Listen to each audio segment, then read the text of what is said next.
Hi, welcome to another exciting episode of the Andre The Beast Crayton Show.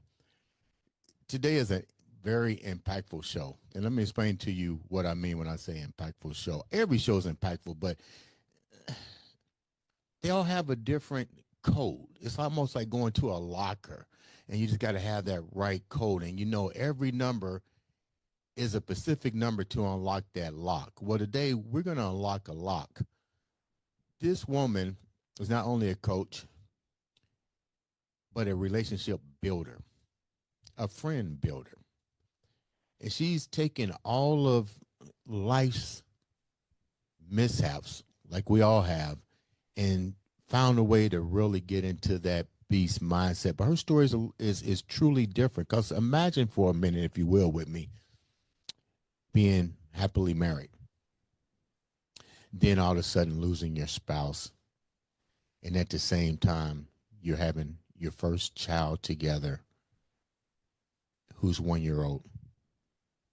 Now your son is 6 years old. And you're recovering from alcoholism. And you're trying to navigate life because all of a sudden you've been hit with a child, not at a young age, but a mature age. Mm-hmm. Then on top of that, you're still taking care of your family, your mom, your dad, the family members. And then you get struck by the fear factor that hit us all, the handicapped the world, COVID. That was an ugly word. And then you don't know what lies in store with COVID because you don't even know if you breathe on the elderly, meaning your parents or your loved ones, if they may die. Follow me as we talk to this beautiful young lady. She recaps such an emotionally heartfelt journey of her life and how she was able to get back in that beast mindset to help others, not only in relationships, but to build self-confidence within themselves. I'd like to welcome to the show all the way from New Haven, Connecticut, Miss, let me get the name right, Drea Gordon. Perfect. Almost like Andre, but drop the A in and exactly. That's exactly right. Actually, it was Andre. I legally changed it because nobody ever called me that. Yeah, you know what? They don't ever. I get very few people say Andre. They go Dre. Yeah, I go, hey, that's what what's I up? get. I Yeah. go, hey, Beast. I go, what's up? I'm dying to get my PhD so that I can be Dr. Dre. Hey, I'm pretty sure he would like that. Welcome to the show. Before we get started, tell the viewers a little bit about you before we get into this beautiful journey of yours. Thank you so much for having me. First of all, it's an honor and a privilege to be with you today. And what a lovely introduction you had. I will tell you before I get into it, I want to clear up one thing, and that is that my marriage wasn't always happily married, but it was a lot. It was complicated, and that's what I believe about relationships, that they're complicated and that most of us don't really know how to have them. So I come from a family of famous people in the mental health industry. My grandfather was the head of the American Psychiatric Association. The DSM-4 TR is dedicated to him. My father was a neurosurgeon. There were lots of other psychiatrists and psychoanalysts in the field. Nobody was talking. Nobody was talking about feelings. Nobody was talking about relationships. Mm-hmm. So I'm the annoying family member that was, hey, wait, what? Stuff is happening. We need to talk about this. We need to deal with this. We need to, resolve this. So I believe that a lot of people come from families where there's a lot of untreated trauma and people did not learn how to have relationships. So I have made it my life's mission, not only to teach people in the world, but I have a little kid. I have a little boy who's watching me have relationships since his father died with other people, but also with friendships, again, relationships with work, with all kinds of things. You know, I love my work. Not a lot of people love their work. You can say that again. Yeah. Yeah, his dad hated his job. So, you know, it was like this misery kind of coming into the house a lot. Um, and but he gets to see a mom who is in it. I am in it. I show up every single day for whatever it is that I'm doing in the same exact way. You know, I show up for my friends, for my family, for my child.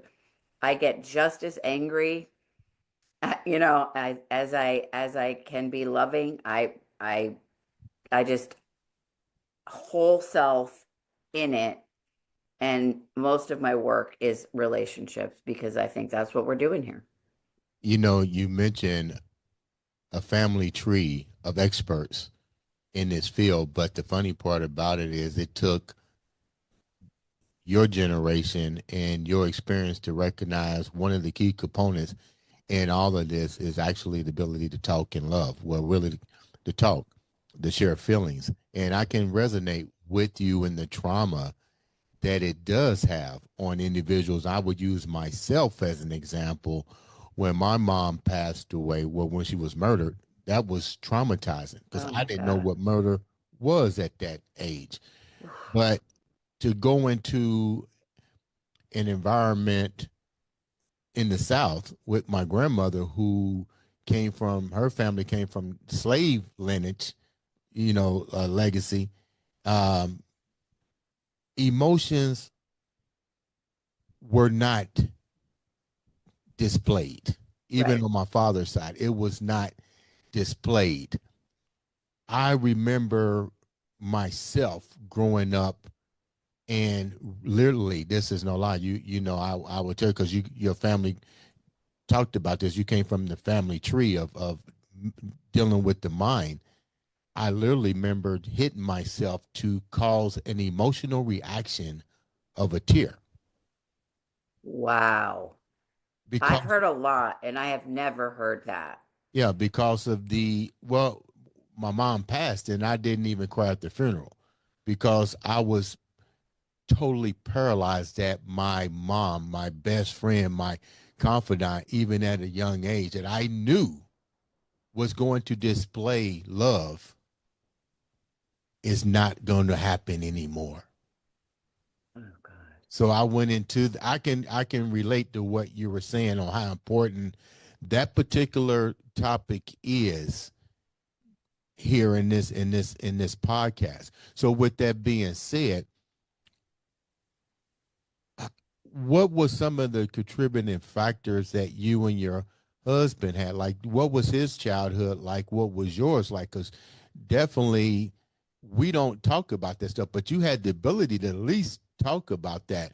Were I'll there talk ever about whatever you want. was there Yeah. ever a disconnect between the two? Did you try to help him understand your viewpoint? How did all this What even come I about? love this. I love this. First of all, thank you for telling me your story, and I don't know how you get through that. I mean, you know, men are I mean, they're beaten up and told they're, you know, wimps and all kinds of horrible other names for having feelings, you know. So when you actually have to have them, I can't even imagine as a young child, you know. I mean, I try to teach my child, but your question about my husband and I, whenever I talk about our relationship, I talk about it as though two little children met Mm-hmm. because that's what I think happens, right? We are the generation that changed the game by going to therapy and treating the trauma because it really wasn't available for a while, or there was stigma, or people just didn't do it. So, two people met each other. My husband is from Louisiana, New Orleans, and he was beaten severely. He was neglected. He was abused physically and emotionally. There was alcoholism. Um, and before anybody tries to tell me different, I know these are facts from family members who have told me. And I knew this when I met him. I knew that he had symptoms of PTSD. I didn't realize he had what's called CPTSD, which is complex PTSD. He actually took the abuse for his three younger siblings. Um, and he grew up to believe that the world was an unsafe place. Now he meets me, who loves the world, who has enough love to give anybody that comes her way, a piece of her heart. And, and although I did grow up around untreated trauma, I had a completely different mother. I had a mother who was the mother of all mothers. And I wish that you knew her, because we need little Mim. That's what she's called, Mim. Mm-hmm. And so I had this loving, wonderful, hippie mom who loved being pregnant, who loved everything was easy and free flowing and all this stuff. My dad was in medical school. I never saw the guy. So I didn't know how to have relationships with men. I didn't know how to have relationships with very well respected, highly revered, famous in the world of mental health um, men. I learned. I had to learn. So I was groomed to deal with a certain level of narcissism. Narcissism is thrown around a lot. My husband had traits of it because of his mother, who had a severe personality disorder. And um, we met, and it was the perfect storm of, you know, childhood unresolved stuff that we were looking to resolve. And it was emotional, and it felt that thing. It felt like something bigger than us Mm-hmm. was happening. Um, so Did you that's try to, our story. not to cut you off, did you, Mm. I hear this a lot with relationships. We see the flags. We may not recognize it, but our senses tells us something. Did you find yourself thinking, based on your family's tree, that you can help change him? I thought I could love him just the way that he was. I thought that unconditionally loving him and knowing these things about him would be enough, Mm-hmm. until I realized one night between 2 and 3 a.m., after he had a triggering event. I did something that reminded him of his mother yet again, and he kind of lost his mind a little bit. And we had the baby, and I sat up for one straight hour, and I was like, what is this? What is this? What is this?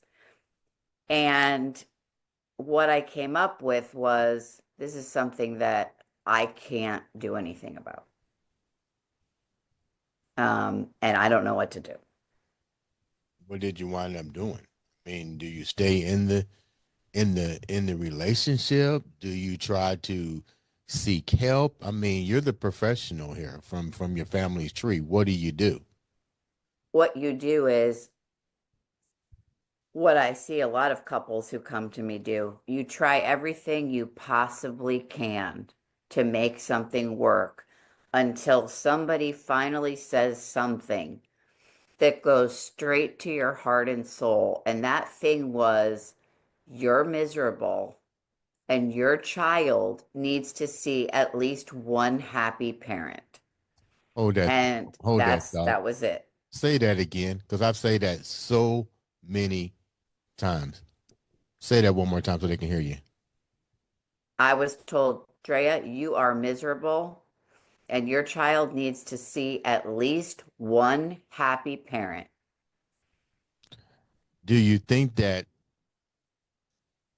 men or women, I've been down that road, and I use that same terminology in my own scenario with my daughter in the previous relationship, because I'm very transparent, because I think you have to be transparent for people to understand that men go through the same thing. And I had to realize, as a single father raising a little girl, even though the relationship is dysfunctional, somebody has to show this child that they can make the right decisions. Right. Now let's go Right. back for a minute. Why do you think it's hard for somebody to see that point of view? And I'm thinking, I'm not the doctor here. I'm not even clinically, I'm just going by, this is a hypothetical conclusion. Yep. I'm thinking that both have a high degree level of trauma that neither one of them have the capability to recognize. And when you don't recognize, you may stay in that spiral environment for the rest of your life. A million reasons. One, we live in North America. Financially, it's difficult to end something. Two, we believe we should stay for the kids and do whatever we can. Not true. Right. That's not true. Three, we think the other person's going to change. Four, we don't want to be divorced, right? Like there's all kinds of bullshit things that we tell ourselves, you know, in order to not make the big giant move that you have to make, which is to say, this isn't working. So we're not going to do this anymore. I'm not going to engage with you in this way anymore. Maybe we'll be better off as parents that are not together. Maybe we can do this in a different way. Yeah, but you see so many couples, and I I know do. tons of couples and that are in relationships like that. And I asked them, I said, why are you there? And they go, well, we got a house. Well, Right. we got this. And it's always, I can't say that is stupid because it's not my situation. I look at it from a different standpoint. I'm thinking that's a materialistic piece of property. Is that more important than your mental health? Not at all. Not at all. No. And no, and I'm really mad right now at the interest rates though, because it is contributing. I end people's relationships all the time. Right. I help people consciously uncouple, I okay? can tell For you, all I the can right tell you reasons. will shoot it straight to the heart. You need to separate right now. Right now. I Yeah. will I will take the people apart and I will say, "Listen, you're already out. I can see it. Okay? Let's be done with this today. Let's allow this other human to begin to heal from something right now that they're Right. going to need to heal from. Let's let the kids breathe a sigh of fucking relief Mhm. that they don't have to live with the tension anymore. Anymore. My child, one of his first words was stop because we had so much yelling. We had a lot of yelling. So, I know people want to believe I was so happily married and so tragically widowed. I was, and I was, and I wasn't, and I wasn't, right? Like nothing is one perfect thing. It's Right. just not. It's not. But you're right. Property doesn't matter. It doesn't matter. What matters is that a child or a human Right. lives free of tension and stress and trying to fit a square peg into a round hole all the time. That's not problem solving. That's the definition of insanity. Hmm. Let's go back a little bit. You lose you lose your husband. You wind up with a 1 year old Yep. child. How does that change your lifestyle? I mean, not your Listen, lifestyle, but how does it change everything that you're dealing with? Because were you in treatment for the alcoholism during this time? Were you died? I've always loved AA, and that's where I met him. I met my husband in AA. um, Okay, it's now I'm it's anonymous. We're supposed to remain anonymous. I don't. It doesn't matter okay. to me. I'm out with it. I think it's the greatest program. But he stopped going. Okay. He stopped going. He didn't drink, but he bought alcohol. And I will tell you this. This is really interesting. Before he died, he said to me one day, "Hey, if one of us dies, the other one gets to drink, right?" Hmm. And I thought, it's a weird thing to say. Yeah, it is. The day after he died, I had a million people offering to do stuff for me, right? Everybody before COVID, you could Right. see people. And I said, I need to get to a meeting. And I went to an AA meeting and I shared that. And I said, listen, it's day 2 and I didn't drink. Congratulations. And it's now year 13 and I didn't drink throughout any of this process. And there were many times where it was looking good. It was looking like this is the way to go. No, and I never did it. You mentioned something that was really profound. You mentioned your son saying stop when he heard the confusion going Yeah, on in the household. I What like was that word. what was your husband reaction to what he was seeing being displayed when he heard his son say that? Did his personality change? Did he snap back into reality and say, you know what, yada yada yada? No, whatever was happening with him was getting progressively worse. And I think that what was interesting about him was that he was like a mathematical genius. Mhm. There might have been a little bit of schizophrenia. He was such a high level genius in some ways, and then so socially kind of uncomfortable. And but he said he saw people in patterns, and he believed that something was coming for the world. There was this weird paranoia. So he didn't recognize it when our son would say stop. He wouldn't stop. He wouldn't stop, and I couldn't get him to stop. Um, so I would have to get out of the situation. And then he would be fine. He got it a lot of the times, and he sought treatment. And but he was Southern charm at its finest. He was adorable and gorgeous and charming and sexy, and never really got treated. If he hadn't unfortunately passed away, what do you think would be the outcome? I think Now, the no, this is a outcome, hypothetical question because we no, no, can't it's okay. see. I think the outcome would have been another divorce for him. I've only been married once to him. He was the one I was married to. He was married before Mhm. and had a son. And it what I didn't know, you said, you mentioned earlier we kind of ignore the red flags. I Right. Not only did I ignore them, I altered them somehow in my brain. I had, remembered some of these things um, from his previous marriage that had occurred, but I sort of just thought, oh, well, that's what happened with them. That's never going to happen with me. But it was sort of the same thing. When you have untreated complex trauma, it will be the same thing over and over and over and over and over. And I see it all the time. It's so overwhelming. And I will tell you one beautiful story that you're going to love. Do we have time? We got time. Go right ahead. So, my sponsor in AA told me years after he died that before he died, she ran into him at a meeting one day. And she had just watched, I think it was Cold Mountain. This movie with Nicole, I think Jude Law is in it. And anyway, she said to him, "Hey, I just watched Cold Mountain. You look like Jude Law." And he said, "Yeah, I get that a lot." And she said, "It's really sad what happened. He died." And in the movie, and he said, "No, it's not, because the demons were never going to stop in his brain, and he left the love of his life with the one thing that she always wanted, a child." Holy shit. Hmm.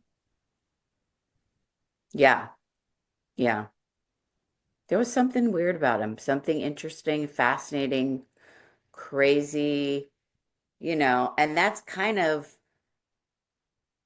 what I loved so much about him. I'm really unconventional. I am not your normal therapist, if there is such a thing. I don't, maybe it's because I'm from LA. I don't know. I do not live in a way that is anything close to what you probably think. I do not do things. Um, You you you mentioned something earlier about talking to your son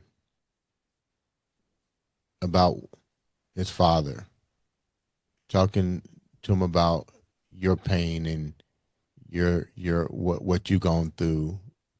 How do you, from a therapist standpoint, and I know it's been kind of hard for you to do that because it's different when you're dealing with other people as opposed to it being projected into your own environment. How do you talk to him about everything that he witnessed at a young age? And a lot of times, like that you hear from people, they go, "It was a blur," or "I remember," or then it takes a trigger, like you said, it happened with your husband. So, how do you prevent this trauma cursing or this trauma uh, um, being passed on to teach him that yeah, you're going to have these things, but yet and still, this is how to get back to the happy zone. How do you do that with your son now? Who's now 6. Yeah. And this is a fantastic question for anyone who's a parent and has to go through anything, answer questions with their child. In normal times, without there being a global pandemic, you would do it with support around you. The reason I became best friends with panic attacks was because there wasn't anybody who could even hug us, right? And we could, normally you mourn the loss, right? We back in the day, people take care of your elders, and death is a normal process. It's not traumatic. Mm-hmm. Um, what I did was I recognized I needed trauma therapy. I needed to reach out. So via Zoom, I was doing everything I could possibly do to learn how to talk to him about this totally intolerable, unspeakable, horrific thing.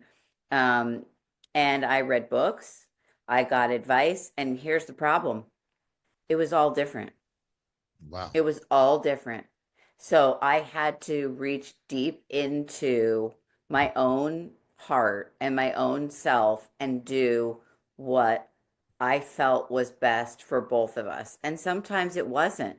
But I've got the happiest kid I've ever. This guy, nothing. He doesn't remember his dad, which I guess is a blessing. You sort of mentioned like how does he reconcile, this thing. He doesn't remember him. He hangs on, though, to every single story that I tell him about him. And I realized I was only telling him really fun and happy stories for a while, so he began to idealize him. And this is not healthy. Do Right. not do this. Do not do this. What you tell a little child about how someone died is that you tell them that their body stopped working. That was what I landed on. That was the thing I read the most. You don't need to tell them how or why or what. Their body stopped working and we can't see them anymore. Mm. Um, so he understands that. He wants a dad. And unfortunately, I have to tell him the truth, which is, honey, you have a dad. He died. Mm. You know, you're not without a dad. He's just not here. But you did have a dad. You were born, you had a dad. I love his school in kindergarten. They put him in a classroom with a little girl who also had lost her dad. Let me ask you a question from a therapist standpoint. We talked about generational trauma. I shared Hmm. with you a little bit about my experience with this. One thing my mom did before her passing, she never spoke ill of my father. So kind of like what you was saying, she painted a picture, a beautiful picture. But when she passed and reality set in, there was a different picture Mm. of my father. It was hard to distinguish who I honor, who would never hurt me, Right. her story versus other people's stories. So I was getting an abundance of information that had to be decoded in my own mind. And at the time, I'm still young. I get into adulthood, but some of these things are becoming reality, what I'm hearing. But I'm still, just because I'm 16, 17, and 18, I don't have a role model here. There's no father figure here. So I really don't know how to process the good, the bad, and the ugly. Mm-hmm. But the ugly I've never witnessed before. So you become almost traumatized, so to speak. Right, right, And I'm like, this isn't what my mom shared with me right. before her passing. So let's go back to you for a minute. You knew he had issues. Mm-hmm. Do you share, or let me rephrase that. How do you share the mental illness that the father was having, or any parent, to a child? Because you can't bed a child with bed of roses. I mean, people No. pretty much see it. That's why we got ancestry.com. That's why we got DNA, because people are now recognizing. I think I need is this is what I told somebody that's a relationship counselor. Let me do a DNA check on you. Forget your credit score. Let me know your heritage. Like what do you got in you? Because that's Yeah, more important than your credit score. You know what I mean? it So is. so how do you do that? What's your recommendation? And how did you do this with your own son, even though You're he's so 6 years funny. old? You're so funny. Well, you don't do it all at once. That's for sure. Right. But I'm as real as I can be with my son, and to a fault. I mean, I think people would probably say, wow, you really tell him stuff. But I don't tell him everything, and I don't tell him everything all at once, but because what you said was really important.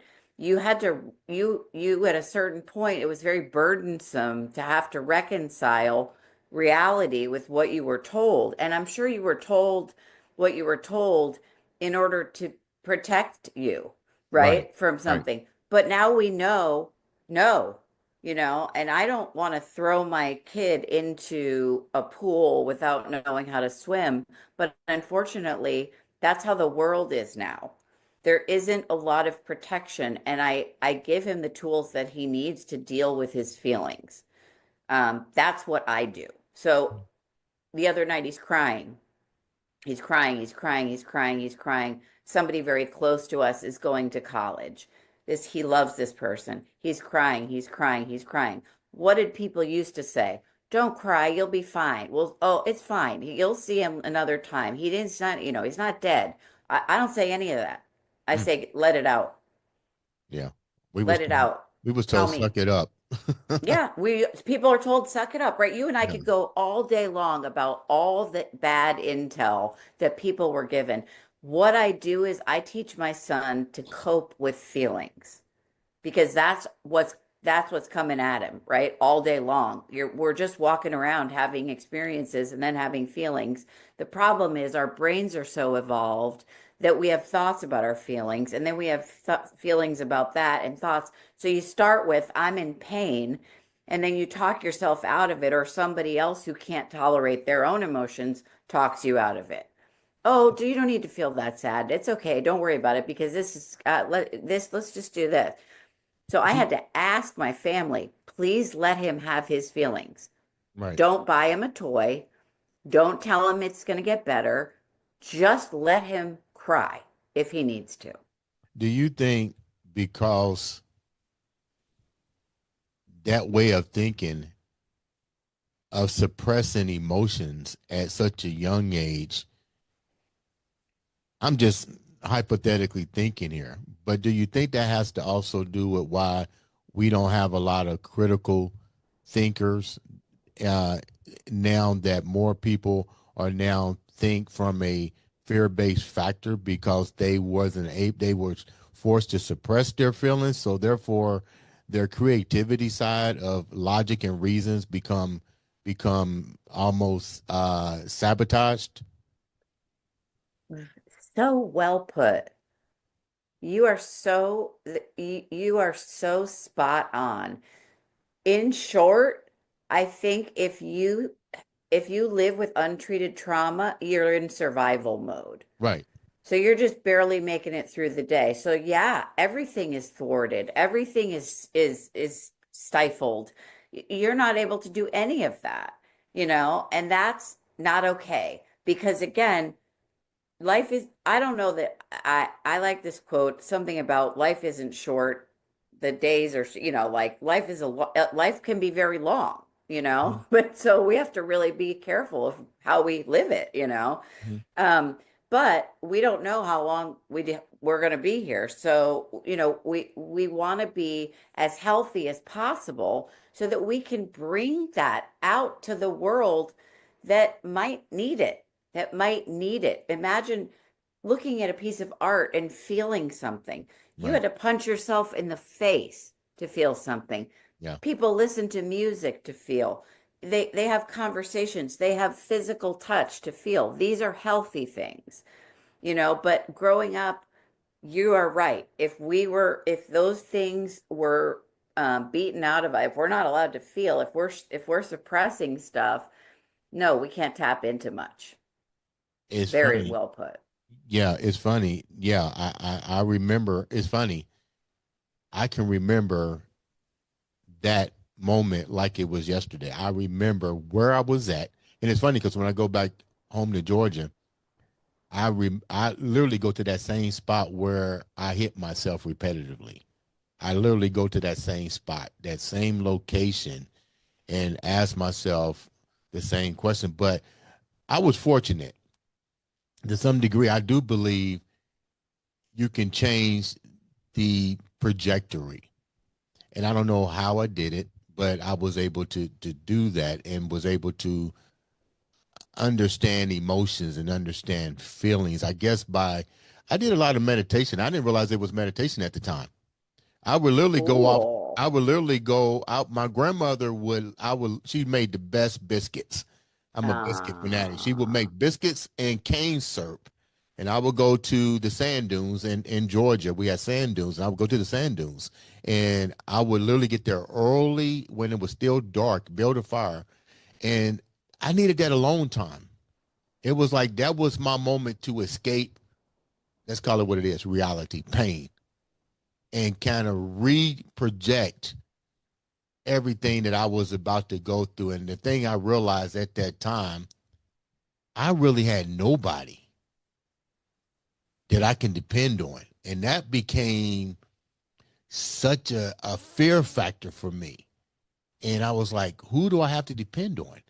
You know what I mean? I mean, my sisters are my sisters. They can't do nothing for me. It was like, yeah, you got a father, but now what your mom told you and what you see reality, mm-hmm. it ain't happening. So now you getting ready to be boy to man. Scary. It was a scary factor for me. I mean, this is a true story. I almost was going to jump on a train to nowhere because I was like, what I got to lose? What do I have to lose? I sailed the train tracks. I was like, okay, it's open. Let's just get in the box and just see where life takes you. But with that said, let's go back to relationship wise. Let's go back to relationships. And maybe you could tell me if I'm right or wrong. I think the reason that relationships have a difficult time evolving is from the childhood trauma of the word that you started this show out with. And I'm going to use this word, I'm going to amplify it, communication. Because if we wasn't communicating as a child, if our parents wasn't communicating with us as a child, our communication skills never evolve. They evolve through trial and error. If you're Right. not giving that word love, that word support, that word foundation, and so forth, what's your take on that? I love it. I love it, and it breaks my heart because people come to me all the time about communication, and I often have to interpret for them. And I will say, uh, what you call anger issues is someone with a secondary level of an emotional experience, which is anger, masking something painful. They don't know how to tell you that. So this is how they're communicating it. Is that So called childhood behavior trauma? sometimes, yeah, a lot of times. I mean, look, I just thought it was men at a certain point, right? I'd seen like dad have get pissed off about the remote control enough times to just think like, oh, well, men are just pissed off all the time. Well, Yeah. I defend men all day long, and I say, do you know what they've had to go through? I've done it to my own kid. I've said to him, cry your little heart out, like I said, and then I'll say, you're not crying about the Nintendo Switch, right? We don't cry about that. Well, that's confusing. Then what? He's having feelings about it, Yeah, you what do I know? cry about? If I can't, if this is, yeah, what do I Yeah, cry about? I can't cry over this, and it's having you some type can't. of effect on me. So now we Yeah, putting limitations on what we can have an emotion about. But that's every exactly part of right. life is an emotion. So I, as a mother of a boy, take it as the ultimate honor and privilege, and I take it very seriously. I used to try and be both mother and father. That was a mistake. I'm just me, but I know that I am giving him the vocabulary that he needs to describe an experience. When he's trying to tell me about something, I will give him the language for it. I don't put words in his mouth before he starts to tell me. And he'll say shit that you can't even imagine. He told me the other day, he said, I'm really sorry, mommy. I wasn't angry at you. I was frustrated because this strategy that I was trying to use to win at Galaga wasn't working. And Mm, it sounded like I was being rude to you. And I mean, I almost started crying right there because that's me. yeah, That's how I feel. If my strategy isn't working and I'm working as hard as I can, I want to have a tantrum. I want to be mad at somebody. And so I think giving the next generation, all of the newer generation, giving them the language to actually say how they feel and not shame them for it right. will give them the capacity to also ask for what they need in a relationship. Let's go That's back. the other thing that people can't do. Let's go back a little bit before we wrap up. You said it's funny. I don't want to wrap up. Let's do this forever. It's funny because you're taking me down my journey, and I'm I not love trying your I'm not trying journey. to steal your moment No, by I any love it. means. And I'm so grateful. I love to hear about you people But and you. This is unbelievable. you share something that I had a difficult time dealing with, and people that know me and my daughter Cinnamon are really really close, um, um, and it was trying to understand how to play both mom and father Oh yeah. at the same thing, and you highlighted on that. Yeah. How d- and I had to realize I can't be your You mom, can't. so No. but I can be your father. I can try to understand. So I was really close with. I have a lot of female friends, so they was help me to guide Hmm. this. And but my question to you is, what advice do you give a father, single father, who's raising either boy or girl, and reverse a mom that's doing the same thing? How do you connect those two, and should you stay in that particular lane? And then how do you bring a female presence into a situation and a male presence into a thing when you're dealing with children? My answer is going to be not what you think. My answer is don't overcompensate Okay. because if you try too hard, um, it's projecting. You're projecting a need onto the child. If you allow the child to let you know what they need, it will be easier. So, he's in scouts. He's got all these guys around him. They know he doesn't have a dad. I'm the only mom there, that's alone, right?